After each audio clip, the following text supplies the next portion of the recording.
A C group came to discuss a partnership. I was urgently assigned to lead the team handling it. On the way to pick them up, I couldn't help but wonder why this task had landed on me. My colleague Daniel leaned in close, whispering into my ear, "I know someone from their company.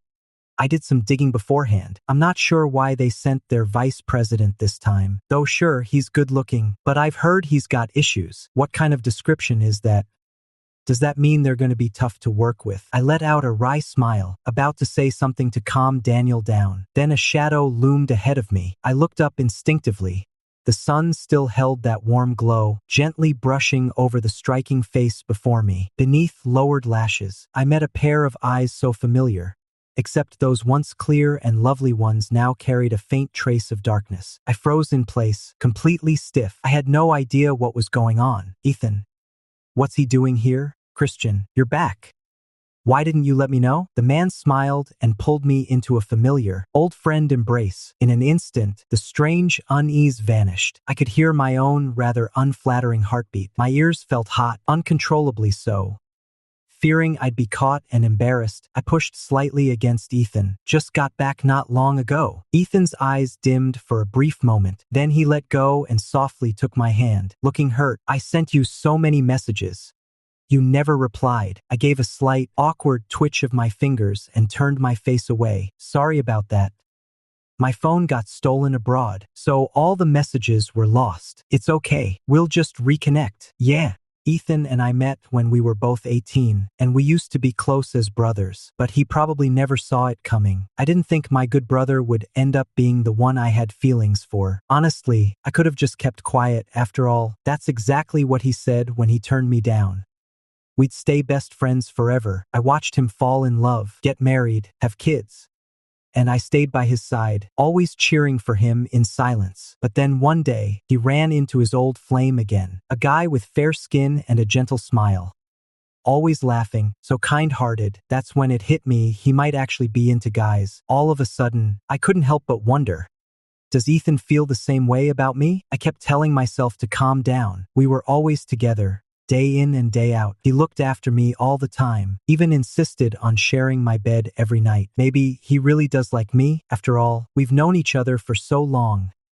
Feelings grow over time. It's not impossible. Even if his old flame came back, it was already in the past, wasn't it? With graduation near, my mind felt like a string stretched too tight by all these emotions, until it finally snapped after Ethan met his ex again. I couldn't hold back anymore. I confessed to him. The sun was setting in the west. My last shred of hope faded the moment he said no. "Christian, let's just stay good friends." Okay. I could have brushed it off as a joke and pretended nothing happened, bringing everything back to how it was before. But seeing the anxiety and fear in Ethan's eyes, my throat felt like it was clogged with something heavy. I couldn't say a word, and my mind went completely blank. After a long silence, I heard my own voice, flat and mechanical. "Then, I guess I'll go ahead and leave. Running away might be shameful, but it just might work." After fleeing home, I stayed hunched in my room for 2 whole days. On the 3rd day, with puffy eyes from exhaustion, I decided to skip graduation and packed up straight away.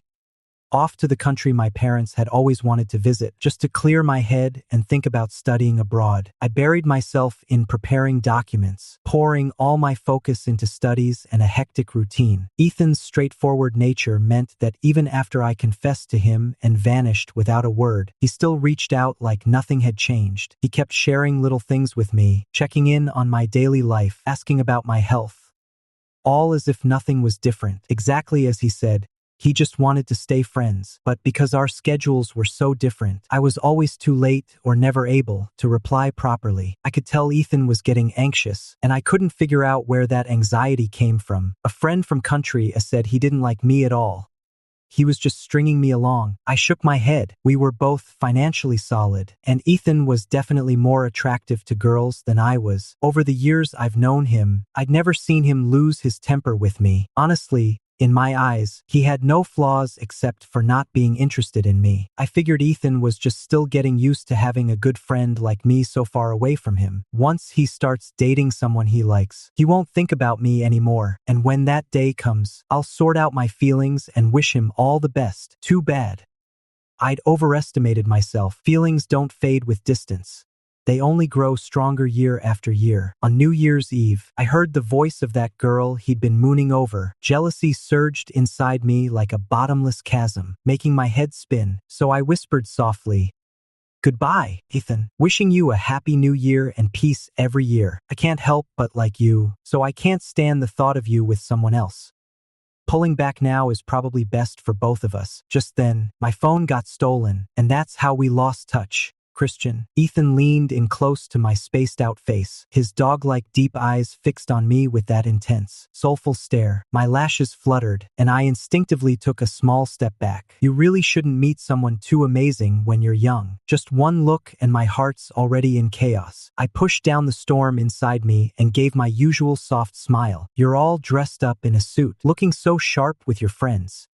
Do you have something else planned?" "Yeah, came to talk business." "How coincidental." "Well, I won't interrupt you too then. Where's Christian?" "What?" I was still dazed, caught off guard. "You're here for the same thing too, aren't you?" Ethan stared at me steadily, his eyes calm and patient as he waited for my reply. "Yeah." It finally clicked.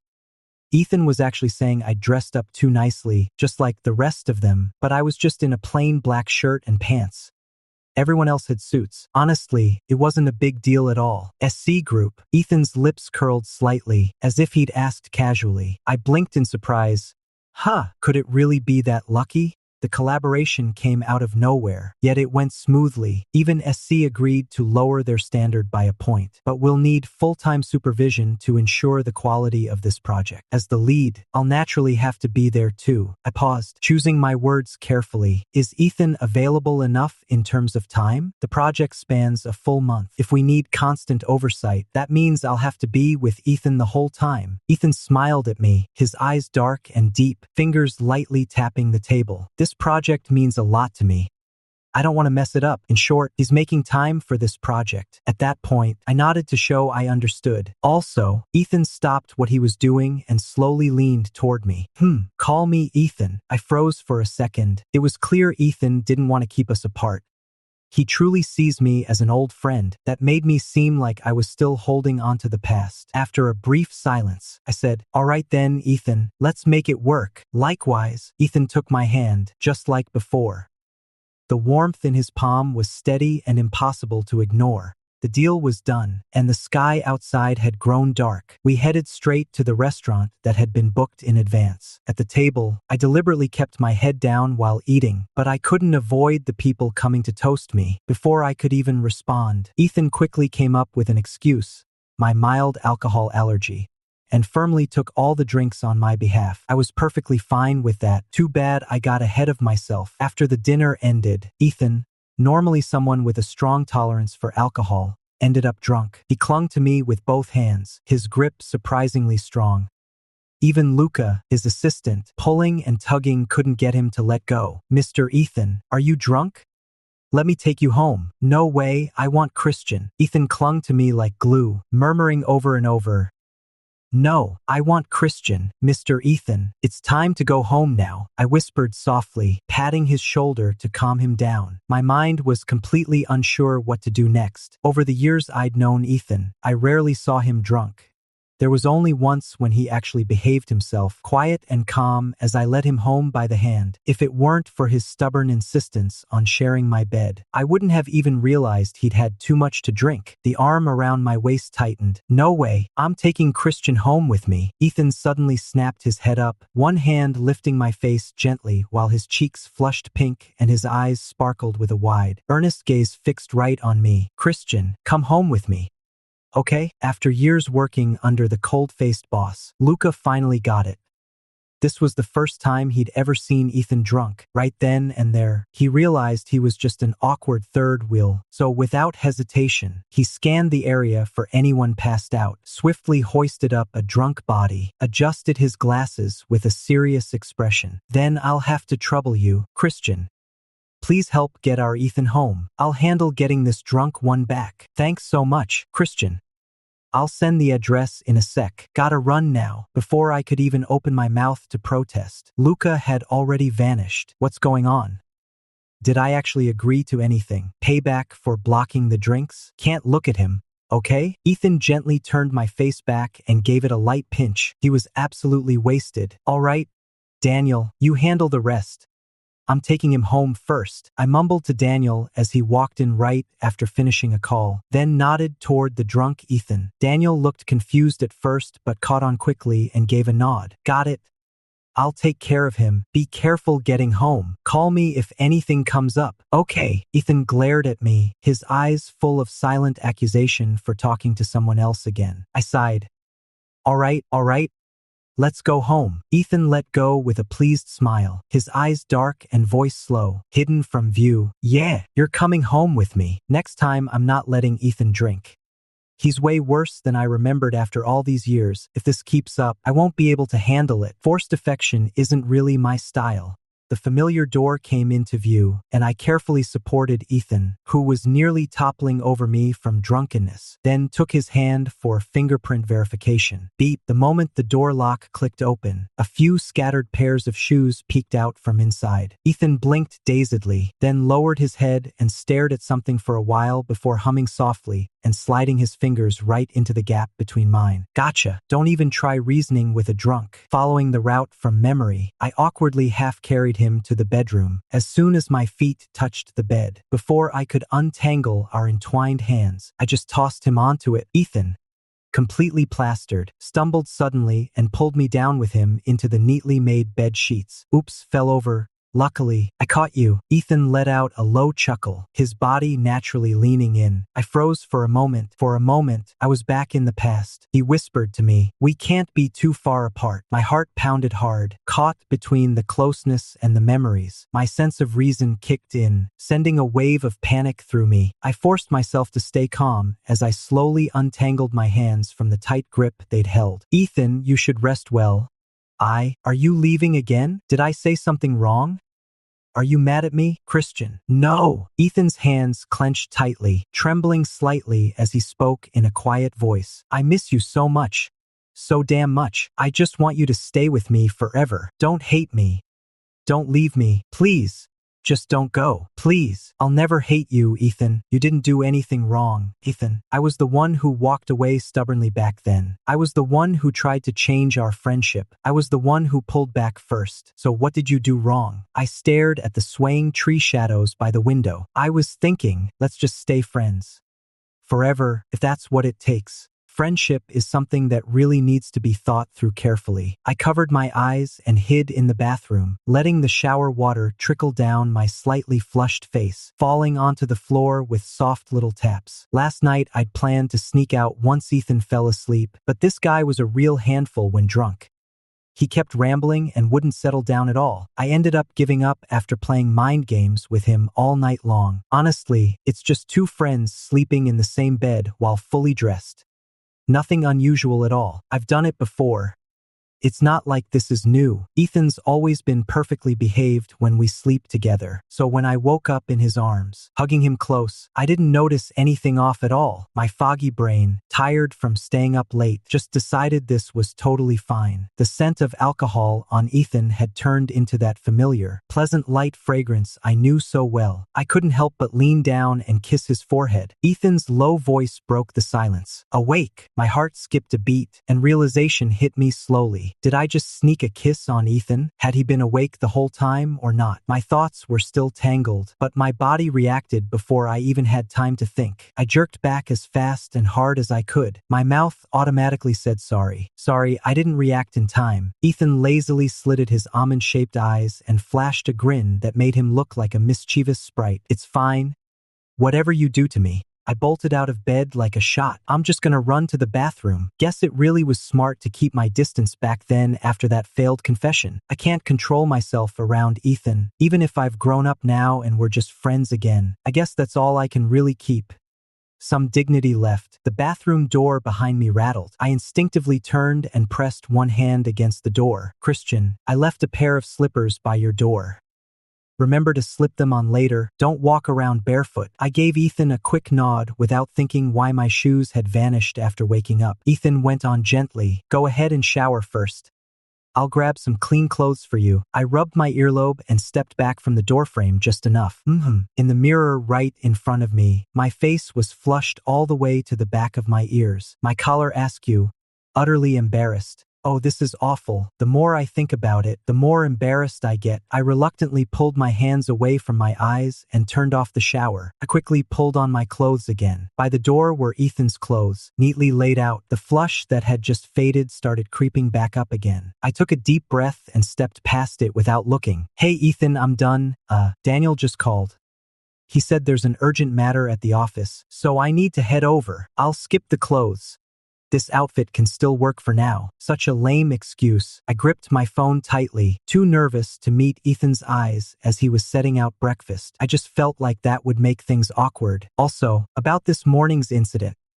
I need to go to Christian's office for a project discussion.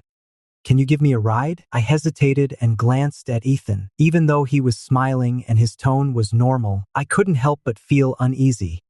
Like a dragon long imprisoned in the depths of a dark abyss, about to break free and claim its favorite prey. Ethan casually twirled the chopsticks in his hand. Is it inconvenient? Or did I say something last night that made you dislike me? Last night, I'd forgotten about what Ethan said last night, thanks to the awkwardness this morning. He really does value me as a friend. No, I'll take you. Good. Is the work at the office really urgent? Let me grab some of your favorite snacks. I don't want you to be hungry in the morning. That's when I noticed the noodles and pastries on the table. Just cooked, still steaming. My heart seemed to tingle all over with a quiet itch. I let out a soft sigh and pulled my chair back, sitting down anyway. I'll have Daniel handle it for now. Let's eat first, then head over. There's no way I'm wasting the breakfast Ethan went to all that trouble to make. All right, I'll get you a fresh pair of chopsticks. My eyes landed on the chopsticks in his hand. This pair just touched the rag. It's dirty now. Ethan turned around, stepped into the kitchen, and tossed the broken pieces into the trash without a second thought. Me, completely confused. Is he this obsessed with cleanliness now? At the office, Daniel noticed I hadn't changed clothes and started probing me. I deflected every question with the smoothness of Tai Chi. Let's talk about the project first. Daniel circled around me, playing mysterious. There's something going on. Me. This is going to be a pain. Thank goodness Ethan stepped in behind me and quickly threw out a project-related question, dismissing Daniel with just a couple of sentences. I felt kind of awkward seeing Ethan like that. Handling work stuff was fine, but talking about personal things, it just felt weirdly embarrassing. But then, due to project reasons, Ethan and I ended up meeting every few days to go over revisions, progress, expectations, and all that. We were messaging each other on WeChat even more often. Ethan kept using our close-up selfie as his profile picture, something he'd been used to, and sent me messages about both work and personal stuff all the time. I still remember when he first suggested the account. Back then, he had my profile photo on the side. Absolutely wild. I complained, but he wouldn't budge. Then suddenly, for no reason I could figure out, it changed to this one. Now that he's using this photo, feels like he's proudly claiming we're close. I couldn't really say no to him when he asked me to chat or hang out for dinner. Stuff like that. Honestly, I just can't help it. I really like him. There's nothing I can do about it. Just the sight of Ethan standing there is enough to send my heart racing, even if he only sees me as a friend. Before I knew it, the project was almost finished. That meant my interactions with Ethan would gradually fade too. Our connection might fade as life gets busier. Just like that night and morning, this period of time, fleeting yet intense, full of endless dreams, much like the youth we once had. I couldn't quite put my mood into words. Daniel noticed I was distracted and raised an eyebrow as he stepped closer. Got plans this weekend? What's up? I need a favor, bro. If this works out, you'll be my second father. Me.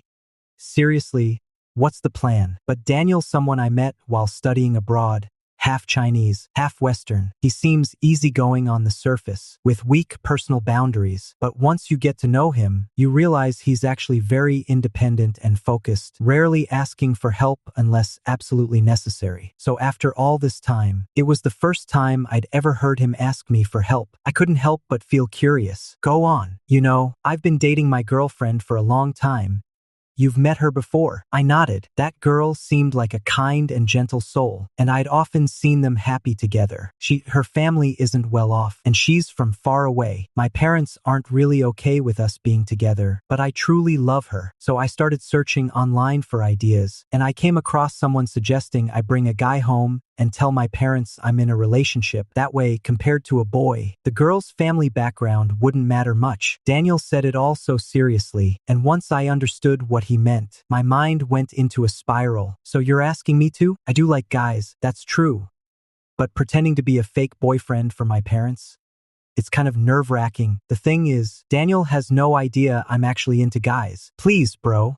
I mean it, you're my big brother, my only one. I can't lose Lily. Just give this a try for me? I scratched my cheek, not giving an answer right away. Does your girlfriend know about this? I haven't told her. I didn't want to make her worry. What a good guy. Daniel clasped his hands together, blinking desperately with those pitiful eyes, even forcing out 2 fake tears. Holy crap. I'm getting goosebumps just watching him. Fine, fine. I'll do it, Christian. I swear on heaven, you're my only brother from now on. I'm calling Mom right away to tell her you're coming over for dinner this Saturday. He was clearly afraid I'd change my mind. He was setting me up with a trap. The video call lit up. Daniel cleared his throat twice, didn't wait for his mom to finish her polite small talk, and dropped a bombshell. Mom, I've got a boyfriend. Daniel's mom. You and that girl? I was wondering, seeing his mom freeze. I held back a laugh, leaned toward Daniel. My face moved into the camera frame, gave a little wave, and smiled sweetly. Hi, Auntie. I'm Christian, Daniel's boyfriend. It's really nice to meet you. Daniel's mom's eyes went wide. When did you? I've finally come around. Mom, you were right all along. I listened to you and found someone new. He's my friend, rich, kind, great personality, and wow, he looks amazing. Remember when I was abroad and you kept asking me about that senior guy? That's him, the one everyone's after. We're working at the same company now. He's even 1 level above me in position. Definitely a rich, handsome success story. You told me to learn from him all the time, and guess what? I brought him straight home to be your son. Seriously, no joke. You'll just enjoy life now. Daniel was really fired up and worried his mom wouldn't believe him. He suddenly turned to me, still lost in my music, and went to plant a kiss on my face like it was nothing. I instinctively blocked his face, then realized my mistake and quickly covered it up. Your mom's here. Daniel didn't care one bit, playing it smooth so his mom would buy it. No reply, just a lazy smirk and a cocky glint in his eyes. All right, Mom, I gotta go. See you tomorrow morning when I bring him over. Don't forget to cook up extra dishes. He loves meat, especially braised pork. I kept smiling through it all. Thanks so much, Auntie. I'll be over tomorrow for a visit. Daniel covered his mouth, trying not to laugh. Well, I'm hanging up now. Bye, Mom. The screen went dark. We both burst out laughing right where we stood. Man, did you see my mom's face? Like the sky was falling apart. You really are a little rotten. This time, I owe you big thanks. Boyfriend, I'll treat you to dinner when we get a chance. I pushed his hand away. Just don't go pulling that move out of nowhere again. Laughing, Christian and Daniel pushed open the company's glass doors. There was a cake box sitting quietly on the ground. Daniel and I stared at each other, eyebrows raised. We'd stayed late today due to some project issues, so besides us, the office should have been empty. I picked up the cake and took a look, mango flavor. Oh, the bakery on East Street. Wait, you said you wanted this yesterday, right? Daniel leaned in to examine the cake, then glanced at me and teased. Wow, who's the shy little girl in the company, secretly crushing on our already taken heartthrob? I ignored him and pulled out my phone to send a message to Ethan. You were here. Yeah, why leave the cake here and just walk away? Got a sudden errand. Take it home. Eat it. Wasn't that what you wanted? I glanced down and gave a soft smile before typing my reply. Thanks. Daniel squinted and teased without restraint. Look at your face. Tell me you're not actually falling for someone? Honestly, the person closest to you should be that friend of yours. I swear, the way he looks at you, it's off, and he treats you way too well. Feels like anything you ask for, he'd drop everything to get it done. And whenever I'm near you, this guy just pops up out of nowhere, like a game boss spawning right beside me, and shoots me icy glares. If he weren't a guy, I'd swear he's into you. No way, he's always been really nice. Daniel? Who's nice? So all that stuff I just said was pointless. I put my phone away and picked up the cake. Let's go. Don't leave. I'm serious. Night fell, the dusk deepening. The moon hung crookedly in the branches, while countless stars slipped behind the clouds, quietly adding a touch of sparkle to the monotonous sky. I switched off the living room light and headed back to my room. Gotta play pretend with Daniel tomorrow. I still have no idea how I'm gonna do that or how much of myself I'll end up giving away. Less than 2 minutes later, the doorbell rang. It was Ethan. I opened the door. Surprised, Ethan said, looking utterly pitiful. I didn't bring my keys, and my phone's dead. I can't get back home. Can you let me stay the night? Christian, right? Could you get up now, please? I thought to myself, after all, he's already 6'3", yet somehow more clingy than ever. Ethan suppressed his wild thoughts and slowly pulled back from me. Sit down for now. I'll grab you some clothes, then you can take a shower. I'll get the guest room ready. No trouble needed. I'd rather just sleep with you. Before Ethan could respond, I turned and headed to the bedroom, grabbing a pair of spare pajamas on the way and handing them to him. Just making a bed isn't a hassle. I'm used to sleeping alone. The one I usually wear, you might find it a bit small. After a moment, I realized that might not be the best idea. I said, how about I grab a bigger pair for you instead? There should still be an extra large set tucked away in the back of the closet. Ethan lowered his eyes, hiding a murky look behind them, and subtly tightened his grip on my clothes. No need. This one's just fine. Perfect fit. Really? Yeah. After finishing breakfast the next morning, my phone chimed softly. Daniel had sent a message saying he was already downstairs and ready to pick me up to go to his mom's. I stepped around Ethan while replying to Daniel's message, saying, Ethan, I've got something I need to run out for. Might be late coming back. Can you head home on your own? As I turned to pass him by, Ethan grabbed my arm. I froze mid-step. What's wrong? He squeezed my arm lightly, then let go, turned sideways, and flashed a bright smile. I packed breakfast for you. Take it with you to eat on the way. Oh yeah, sure. Even after I got into Daniel's car, I was still in a daze. When exactly had Ethan made breakfast, and when did he pack it up? Well, Christian, looks like you've been sneaking around making breakfast for me after all. Daniel reached for it, but I reflexively blocked his hand. No, wow, so precious.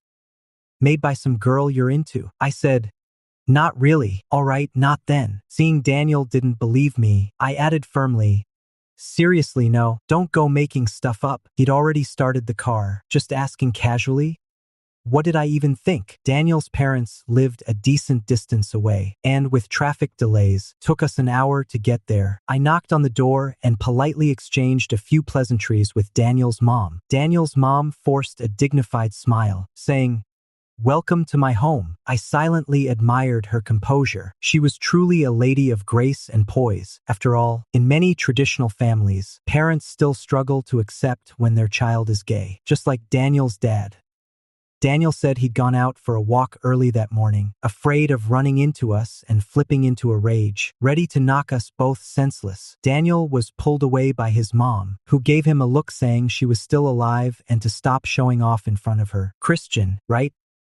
Mom needs to talk to Daniel about something. Help yourself to the fruit on the table. Mom, let go. Daniel was dragged into the bedroom against his will. I could barely make out Daniel's mom yelling at him.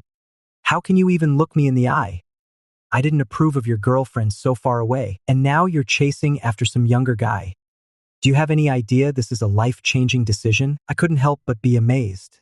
The plan actually worked. After waiting a while, I could tell they weren't about to finish their conversation, so I pulled out the phone I'd been carrying all this time. I wondered if Ethan had gone home already, a little missing him. The moment I turned on the screen, a flood of unread messages and missed calls popped up. I was stunned, unease stirring in my chest. I started scrolling through them, then I saw Ethan's message from half an hour ago. I've been in a crash. Can you come? My heart skipped, and I immediately called him back. No answer. I didn't have the patience to stay. I knocked on the door without thinking, interrupted Daniel and his mother's conversation, apologized sincerely, then borrowed Daniel's car and left right away. On the way, I called Ethan's assistant, Luca, but he didn't know what was going on and couldn't come right away. He'd been with Ethan's older brother abroad signing a contract these past few days. I frowned, then tried calling Ethan again several more times. Still no connection. Logically, I figured Ethan must have made it to the hospital by now. Someone would have called for help. With a face like that, he couldn't have been ignored on the street. The phone probably just died again. He managed to send a message, so he might still be okay. Or maybe not. I took a deep breath, steadied the wheel, and pressed harder on the gas to zoom past the car ahead. The closer the navigation arrow got to Ethan's location, the more uneasy I felt. I was afraid he'd be there, and even more afraid he wouldn't be. The sycamores on both sides of the road swayed gently, and two dry yellow leaves drifted down. Through the windshield, I could faintly see a still figure sitting by the green belt ahead. Head drooped, lifeless and motionless. My heart finally sank with relief. I parked the car, then hurried toward him. Ethan. Ethan had a gash on his temple. Pretty serious, needed attention right away. I'll take you to the hospital. Hearing that, Ethan, still lost in memory and daydreams, slowly turned his eyes toward me, making sure it was really me who'd come back. He trembled slightly as he reached out to pull me into a hug, bowing his head with quiet sincerity and devotion. His voice was low and slow, like gravel underfoot. I like you, Christian. My heart sank as if dropped into water, sending ripples through me. I stared in disbelief, my mind blank except for those three words. I like you, Christian. My body reacted before my brain could catch up. I reached out to steady Ethan's frame, then stammered out something that sounded heroic. Even if it wasn't. You, me. Let me get you to the hospital first. That wound can't wait any longer. My mind, which had been in chaos, finally calmed down after the X-ray confirmed Ethan's left forearm was broken, temporarily forgetting the shocking news from earlier. Good thing there were no internal injuries. He wouldn't need to stay in the hospital. After taking care of everything, I dropped him off at his doorstep and couldn't help but repeat the doctor's instructions one more time. By the time I'd finished giving the advice, I realized Ethan had been quietly staring at me for quite a while. Suddenly, that one sentence, I like you, popped into my head. I hadn't answered yet. I stood there, frozen and unsure, unable to figure out how or when to say anything. Just then, my phone rang. Thankfully, I breathed a quiet sigh of relief. Ethan, go on home and rest. I'll head back after I finish this call. I walked over to the window by the corridor. As soon as I answered, a loud voice came through the phone. Christian, how's it going over there? Don't hesitate to ask for help if you need it. Not a problem. It's already taken care of. Ethan silently appeared behind me, his hand wrapping around my waist with firm possession. Christian, my hand hurts. Someone with you? So this is your friend, huh? You're really worried about him getting hurt today. Rare to see you lose your cool. Kind of funny, actually. By the way, your plan to pretend I'm your boyfriend worked out perfectly. Mom finally agreed, even if it's just on a hypothetical level, that I can date and marry my girlfriend. My tension melted. That's great. I've got something to take care of. Gotta hang up now. After ending the call, I turned around and spoke softly. Ethan, your hand pain is normal according to the doctor. If it gets too bad, you can take some painkillers. Aha. So that's how it is. Ethan let out a low laugh. I'd forgotten. I smiled. Then I'll head back now. I'll come see you tomorrow. And you should get some rest too. Ethan replied. All right, I'll wait for you. Back home, I thought things over carefully and rationally for most of the night. Ethan had turned me down before, so this confession today probably isn't about liking me. It's more like he's panicking because the project is wrapping up and he doesn't want to lose a good friend, so he took a reckless shot. I guess I'll have to clear things up tomorrow. My feelings aren't the same as his. Friends just can't become lovers. The next morning, I hadn't even made it to the door when Ethan pulled me inside. How did Ethan know I was here? My rhythm was thrown off. Once I'd settled onto the sofa, I finally came back to myself and pulled my hand away. Christian, I need to talk to you. Staring at his empty palm, Ethan's eyes welled up. Are you rejecting me, Christian? You don't like me anymore, do you? I looked away, my chest aching. No. Ethan, I just want you to understand. After being apart for so long, maybe you're mistaking old habits and comfort for love. Romantic partners aren't like friends. They need to share a lot of intimate things. But with friends, intimate things? Like kissing? Ethan leaned back on the sofa's armrest, lifted his leg and knelt on my lap. He leaned forward, his gaze locked completely on my lips. I stared numbly at the face drawing closer, instinctively flinched back. But my eyes still couldn't help drifting toward his lips. So red, I swallowed hard. My heartbeat roared in my ears. Click, bro, your loving big brother's here. Heard you got hurt. Man, that broke my heart. I flew back nonstop just to see you. Come on, let me take a good look at you. Where'd you get hurt? Exactly? Oliver clutched his chest and wailed dramatically. My brow twitched. I turned slightly and whispered, "Someone's coming." Ethan shot a sidelong glance at his brother, still kicking off his shoes while howling like a ghost at the door, and grunted, "Amham." He suddenly dropped low and kissed me. Then Ethan whispered in that deep, velvety voice, "Christian, I like you." My heart was about to explode. The footsteps behind me seemed to pause for a beat. Ethan slowly let go of me and straightened up. "You scared me. I thought you weren't here. Was about to call Tao to check on you. Where'd you disappear to?" Oliver casually slipped his phone into his pocket. "Man, that's a serious injury. Your face is all messed up. Don't worry. Bro's got you. Let me give you a hug to soothe that wounded heart." Ethan arched his eyebrows, smirking with a hint of danger. "If you're good to go, then head back already." Oliver, being reckless as always, lunged forward and vaulted over the sofa. Full-on rebellion mode. He raised an eyebrow, locking eyes with me in clear surprise. "Hey, aren't you that?" Ethan blocked my view, but feeling awkward about it, I leaned forward to introduce myself. "Long time no see. Oliver brother. I'm Christian." Oliver nodded, his expression saying of course, then stepped forward with straight-backed confidence. "Christian, you're looking even better these days. Come on, don't be shy. Let's trade contacts." "Oh, sure." Ethan was barely keeping his smile together. What's this old guy even up to? Anyway, after chatting casually for a bit, I brought up saying goodbye. I left them alone. Those two brothers hadn't seen each other in a month. After all, even if they were just family, they still deserved some quiet time to talk. Anyway, Ethan and I had our answers now, so from here on out, every day would be ordinary. On the way back, Oliver's message came through, short and to the point. 4 o'clock this afternoon at Resting Tea House. 4 o'clock in the afternoon. I showed up for the meeting, inside a private room at the tea house. Oliver had an unlit cigarette dangling loosely from his lips, eyes fixed on the window outside. I gave a polite greeting. "Mr. Oliver." "Yeah." From what I remember, I hadn't met Ethan's older brother that often. Ethan seemed to deliberately keep me from learning about his family, avoiding visits to his place, and staying away from his brother too. That was one of the reasons I ended up rushing into confessing my feelings back then. Once I was settled in my seat, Oliver took the cigarette out of his mouth, gave a small smile, and began to talk on his own. Our parents used to be close friends who shared similar interests. Then they fell in love, got married, had kids.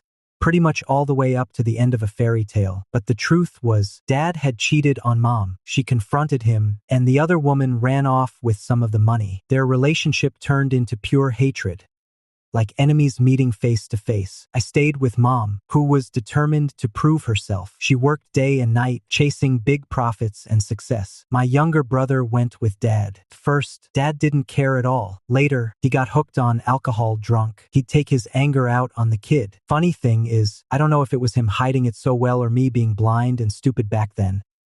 But it wasn't until he finally broke down and fought back that I realized what kind of life he'd been living. Back then, all he wanted was to expose the truth, to make Dad and those other rotten people in society face real justice. That kid really had grit. The case even made headlines. You can still probably find it online today, though most of the attention went to the people who stepped in to help. Yeah, you might actually know him back in college. He attended your school, so it wasn't some fairy tale ideal. It was Ethan's actual savior. I never imagined Ethan had a past like that. I should have taken the time to know him better. Don't look so grim. Dad ended up in prison, sent there by my mom and me. He didn't last long. He died suddenly in jail from illness. Oliver spun the cigarette butt between his fingers, talking about it all like it was no big deal. Honestly, what I worried about most back then wasn't any of that. It was Ethan's guilt, that emotional scar he couldn't get over. Lucky for him, he met you. You might not have noticed it yourself. But I did. He's changed. You're the one rare treasure he found, and he hides you away carefully. The idea sounds a little silly, but it's true. He likes you. He's always liked you. Always. My throat tightened slightly as I said, he turned down my confession. I figured it out myself, and I was right. I had a close friend who once asked me to date her, and I said yes. But later I realized it wasn't the right fit, so we split peacefully. After that awkward moment, our connection slowly faded. Ethan knew all too well about how such a relationship could change things. And he was scared. He didn't want to risk ending up like my parents, drifting apart in old age without ever speaking again. So he turned you down, but he probably never expected that feelings themselves could change people. Deeply and irrevocably, it wasn't until you left, completely vanished from his life, that he finally understood. He started getting sick, ended up a regular at the hospital, so I played along with pretending we were back together. Now we're even close to getting married. Thanks for everything. I forced a stiff smile, trying to say, congratulations, but Oliver handed me a tissue. I didn't even realize I'd been crying all over my face. Love starts with longing and ends in sorrow. Ethan grew up stumbling through life without knowing love or fearing it, and gave me everything he thought was best. He believed lovers always end up breaking up, but friends never do, so he'd rather just stay your forever friend. Someone only you and he truly belonged to. Tears stuck in my throat. I couldn't speak. Don't worry. He's been trying his hardest to wait for you. I don't know why you two lost touch, but he hasn't given up. As someone who's seen him struggle through half the journey, if you still have feelings for him, I hope you can let go of the past and be together again. Thank you, brother. Yeah, come back for dinner sometime. My wayward little brother's been out wandering too long. Oliver left. I was still lost in thought, unable to let go of what had just happened. Then the door to the private room opened again. A gust of wind brushed against my face, and through the blur, I saw the one I loved dashing toward me. He dropped to one knee and earnestly pleaded with me as I sat there. Don't fall for my brother. He has a girlfriend. He's getting married. Fall for me. I'll never turn you down again. Christian, I was wrong from the start. I don't want to be just your friend. I want to be your lover, truly. I love you, Christian. Only you. I waited quietly until he finished speaking, then leaned in to cradle his face gently, pressing my forehead firmly against his, and answered him word by word, soothing our hearts that beat so close. Yeah, I know. Thank you for waiting for me to come back. My love, I've loved you all along. Every single day, I placed a soft, moist kiss on his lips. As we pulled away, Ethan let go of the schemes and masks hidden in his eyes, revealing the truest love he had inside. Christian, you're mine. Don't even think about leaving me again.